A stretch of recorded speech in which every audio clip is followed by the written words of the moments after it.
Je voudrais avoir un son un peu différent. Parce que beaucoup disent, oui, il faut que l'Afrique soit au Conseil de sécurité, il faut que l'Afrique soit mieux représentée. Ce qui est vrai. Ce qui est vrai, nous constituons 55 pays. Mais moi, je veux mettre l'accent sur le fait que l'Afrique ne doit pas être là en nombre, mais en qualité. Parce que nous, dans le cas du Mali, on a vu beaucoup de pays africains au Conseil de sécurité ne nous soutiennent pas. Ils n'apportent même pas une approche différente. Ils votent avec nos ennemis, souvent. Si l'Afrique n'apporte pas son identité dans la gestion des affaires mondiales, je pense que ça ne sert à rien d'être content que l'Afrique est autour de la table, mais elle est autour de la table pour faire quoi? Quand il y a un petit problème qui se passe au Mali, on dit oui, il faut appeler la Cour pénale internationale. Mais en Palestine, ce qui est en train de se passer, ce n'est pas le droit de l'homme. Où est la Cour pénale internationale? Où sont ces donneurs de leçons? Où sont ces pays qui se disent champions des droits de l'homme, qui eux-mêmes soutiennent ce qui est en train de se passer? Où nous sommes face au terrorisme, on nous propose une opération de maintien de la paix dans une zone où il n'y a pas de paix à maintenir. Pendant 10 ans, on a entretenu la menace, mais elle n'était pas adaptée. Et parce que dans nos pays, bon, on est très prompt à agir quand des gens prennent le pouvoir par des coups d'État ou autres. Mais qu'est-ce qu'on fait des présidents qui sont assis et qui posent des actes qui créent la tension dans leur pays, qui manipulent les constitutions, qui manipulent les organes judiciaires, qui créent l'instabilité dans leur pays, qui empêchent aux gens d'être candidats à des élections, etc. Qu'est-ce qu'on en fait? On regarde.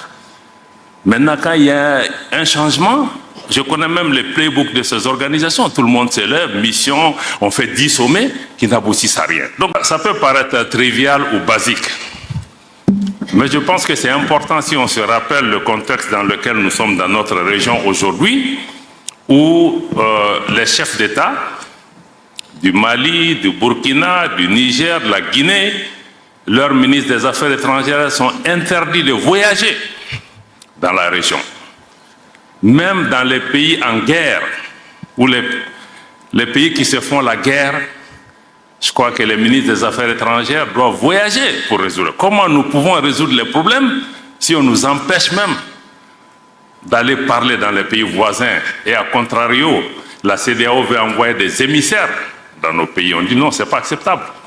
Sinon, on ne peut pas aller, vous n'allez pas pouvoir venir. Parce que le dialogue, c'est à double sens.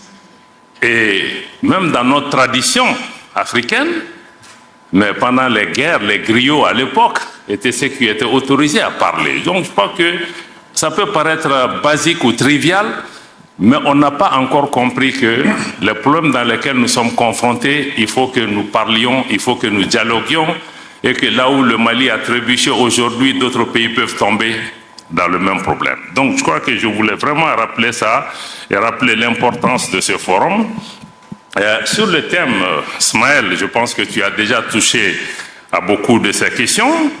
Quel peut être le rôle des organisations régionales pour pouvoir accompagner les transitions? Je crois que ça veut dire qu'on a déjà un grand défi si nos organisations n'arrivent même pas à organiser le dialogue, n'arrivent même pas à nous parler, n'arrivent pas à jouer leur propre rôle pour pouvoir vraiment souder le monde. Mais moi, j'allais même dire que quel peut être le rôle des organisations régionales pour éviter même qu'on ait les transitions ou les changements anticonstitutionnels. Parce que c'est ça, on est en train de traiter la maladie, on n'est pas en train d'agir sur les symptômes. Et par rapport à cela, je veux mettre 2 points d'entrée de jeu. C'est d'abord pour dire que le multilatéralisme, il faut le comprendre, reste et a un rôle important et essentiel à jouer dans la recherche de la paix, aussi dans la recherche de la sécurité. Le deuxième élément, c'est de comprendre que pour nous tous, l'intégration régionale, la coopération régionale demeure aussi des moyens essentiels pour renforcer la solidarité entre nos pays, parce que la façon dont nos organisations agissent aujourd'hui, ce n'est pas dans le sens de la solidarité. D'ailleurs, elles sont même dans certains cas en train de tuer la solidarité. Donc, nous devons continuer à transformer nos organisations pour qu'elles deviennent de véritables organisations des peuples pour continuer à promouvoir non seulement la solidarité, la paix, mais aussi la prospérité. Parce que quand je vois le nombre de jeunes gens qu'on a aujourd'hui dans cette salle et tous ceux qui sont dehors, ce qu'ils attendent de nous, c'est qu'on leur apporte des réponses. Parce que si nous apportons des réponses à ces jeunes gens, nous n'aurons pas besoin d'équiper nos armées pour faire le maintien de la paix tel que nous sommes en train de le faire aujourd'hui. Nous devons aussi avoir ces populations à l'esprit. Comment nos organisations peuvent répondre aux aspirations de nos populations? Je pense que tant qu'on n'a pas répondu à cette question, elles ne pourront pas être utiles pour ce qui concerne les processus de transition. Donc, par rapport à cette introduction, je peux dire que le constat est amer, pour commencer. Et amer parce que nous faisons face à une double crise. Parce que vous avez parlé pas seulement des organisations régionales, mais aussi des organisations internationales. C'est pourquoi je dis que nous sommes dans une double crise. Premièrement, nous sommes dans une crise du multilatéralisme. Parce que nos organisations internationales, les Nations Unies et toutes les organisations qui sont affiliées, le Conseil de sécurité, sont aujourd'hui incapables de résoudre les problèmes. Le Conseil de sécurité est bloqué aujourd'hui. Même pour faire un communiqué sur l'attaque du bateau Tombouctou au Mali, qui a fait près d'une 60aine de morts, le Conseil de sécurité a été incapable de trouver un consensus pour faire un communiqué. Vous vous imaginez pas que c'est sur la question de la Palestine qu'il va pouvoir trouver. Donc nous sommes dans une crise du multilatéralisme. Et ce multilatéralisme n'a pas permis de répondre aux défis, par exemple, du Mali, où nous sommes face au terrorisme. On nous propose une opération de maintien de la paix dans une zone où il n'y a pas de paix à maintenir. Pendant 10 ans, on a entretenu la menace. Mais elle n'était pas adaptée. Au Sahel, c'est pareil.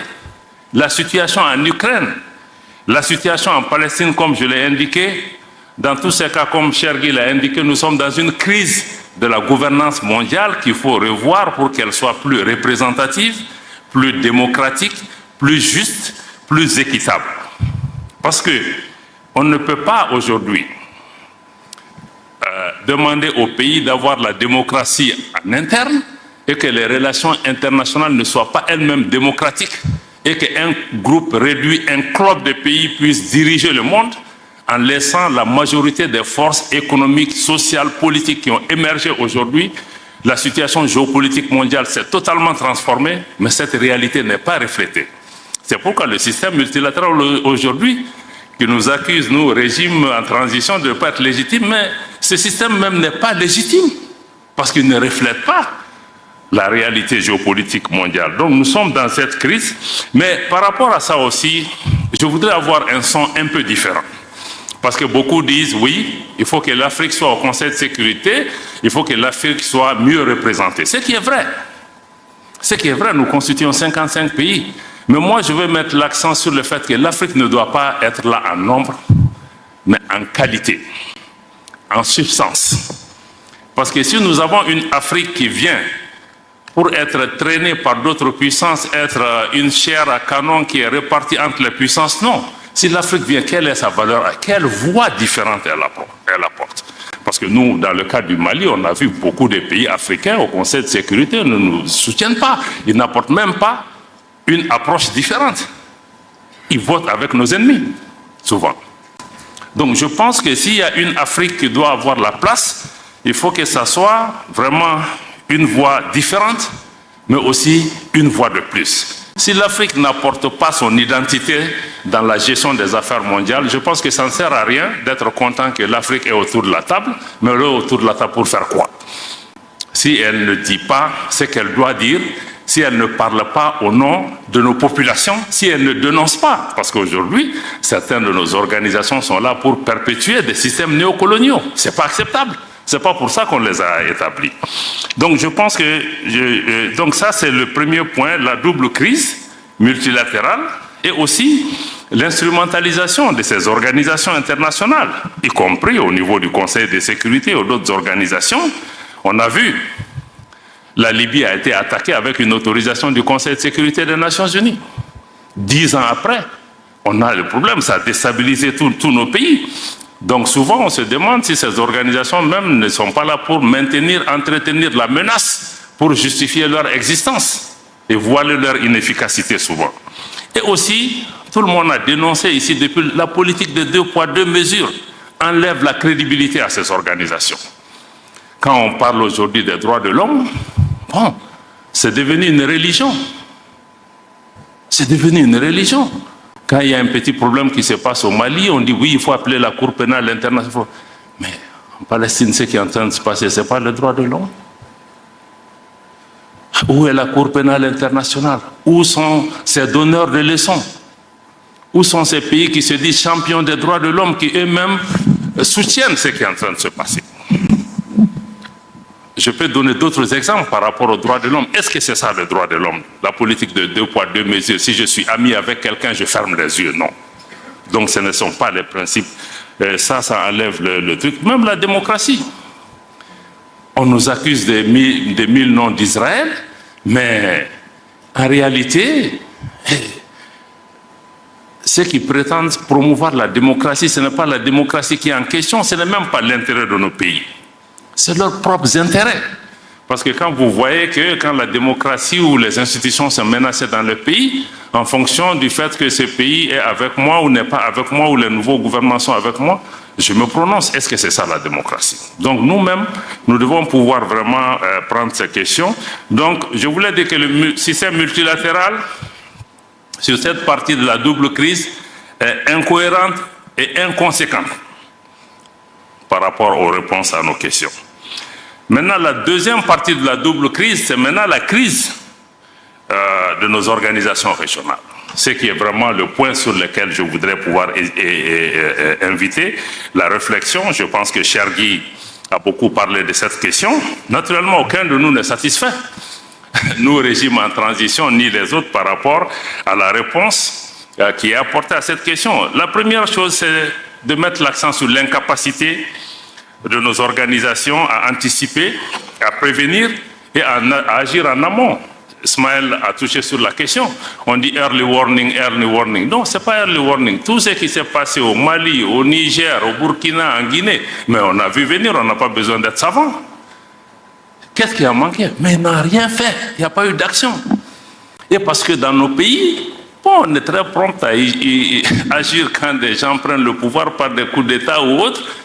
Mais qu'est-ce qu'on fait des présidents qui sont assis et qui posent des actes qui créent la tension dans leur pays, qui manipulent les constitutions, qui manipulent les organes judiciaires, qui créent l'instabilité dans leur pays, qui empêchent aux gens d'être candidats à des élections, etc.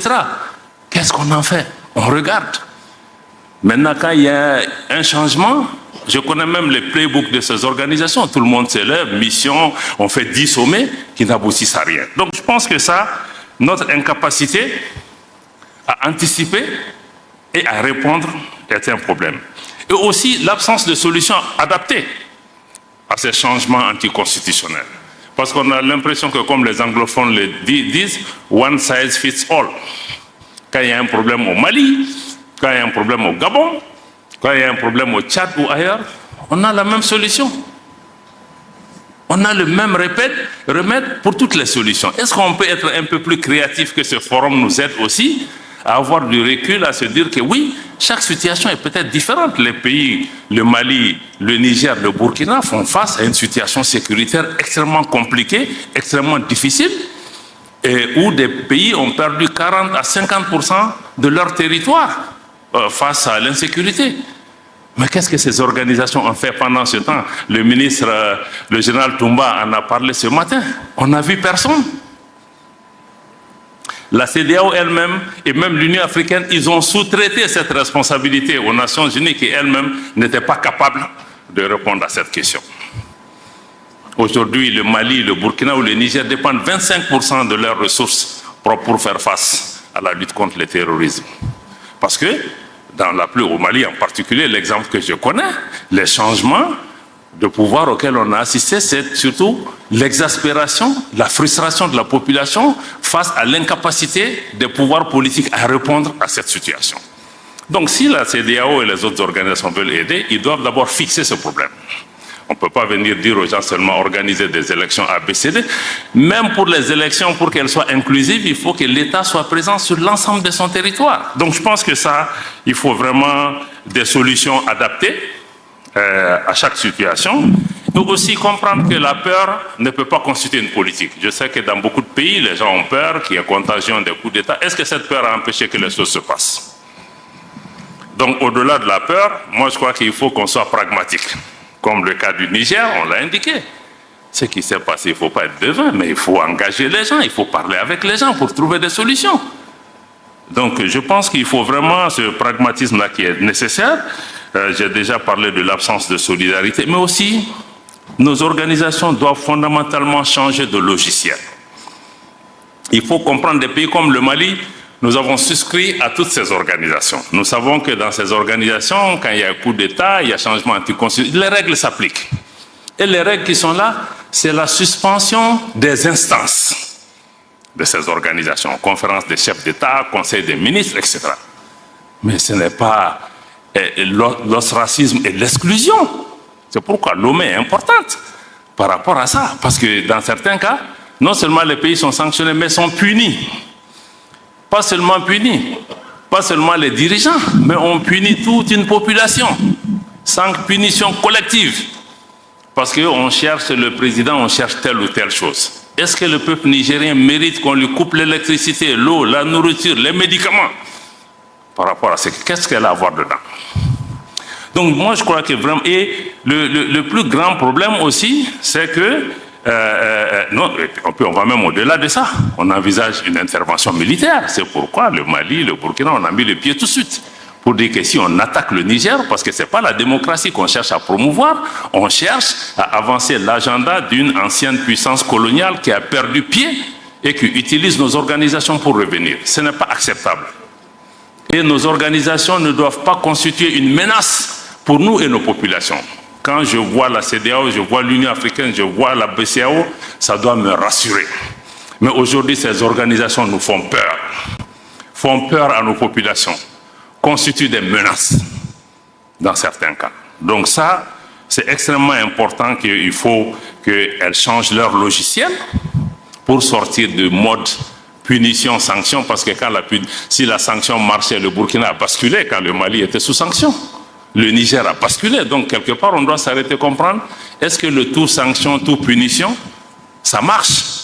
Et même la punition aussi a des conséquences durables, parce qu'aujourd'hui, parce qu'on ferme les frontières, on fait tout ce qu'il faut, mais ce ne sont même les fermetures des frontières, nos populations, ça brise l'élan de solidarité de nos pays. Donc il faut vraiment que nous comprenions ça. Deuxièmement, je vais insister sur le fait que quand nous sommes dans des organisations, mais les organisations sont bâties sur des traités, sur des textes auxquels nous avons librement consenti, y compris en abandonnant notre souveraineté.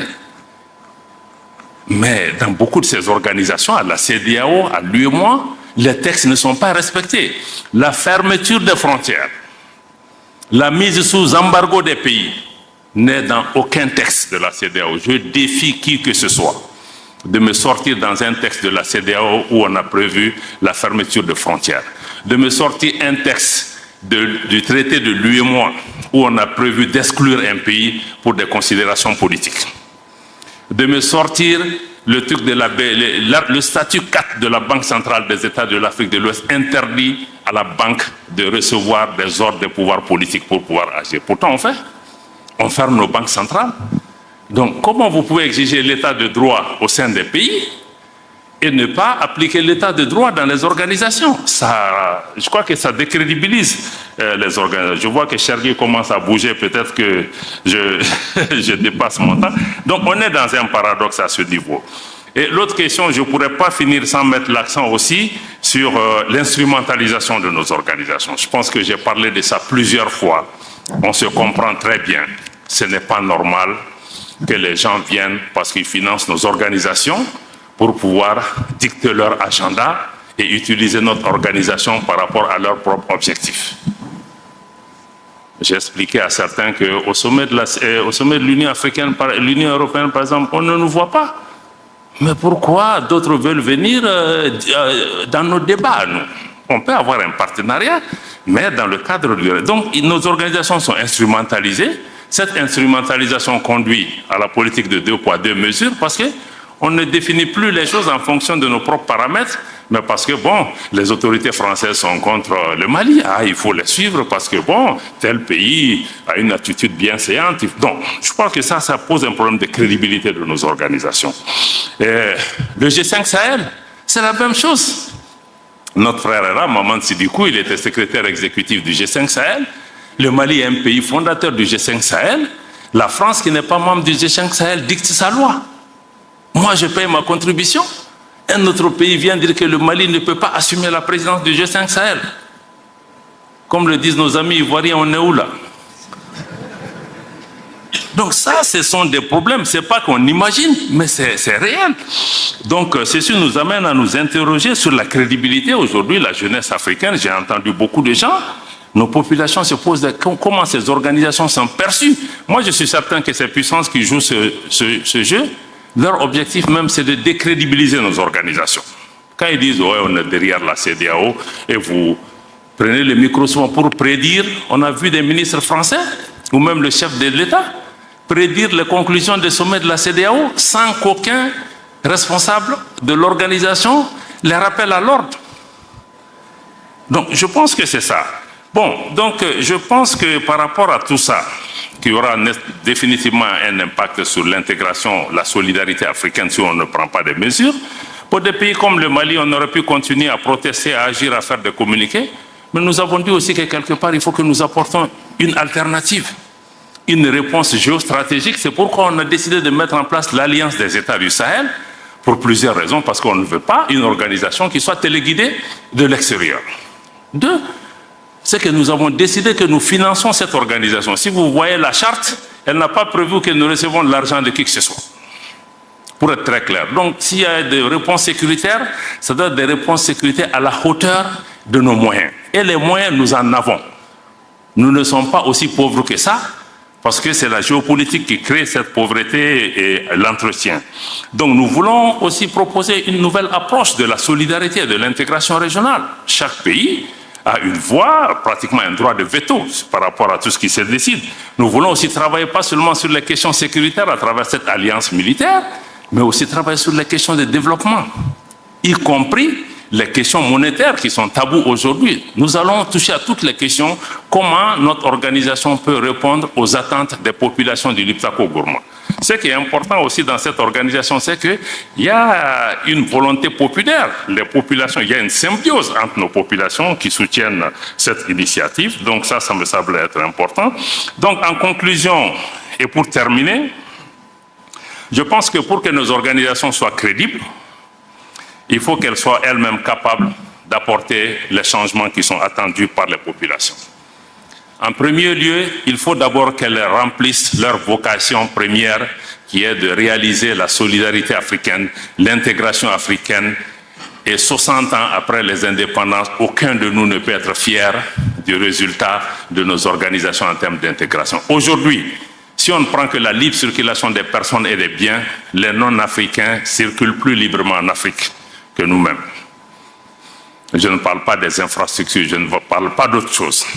Je ne parle même pas du financement de nos organisations. Donc, je pense que on ne doit pas blâmer les autres. Est-ce que nous-mêmes, on a fait le travail qu'on devait faire pour que les autres nous respectent? Peut-être que si l'intégration on était même avancée, on a beaucoup de systèmes de coups d'État et autres qu'on n'aurait pas.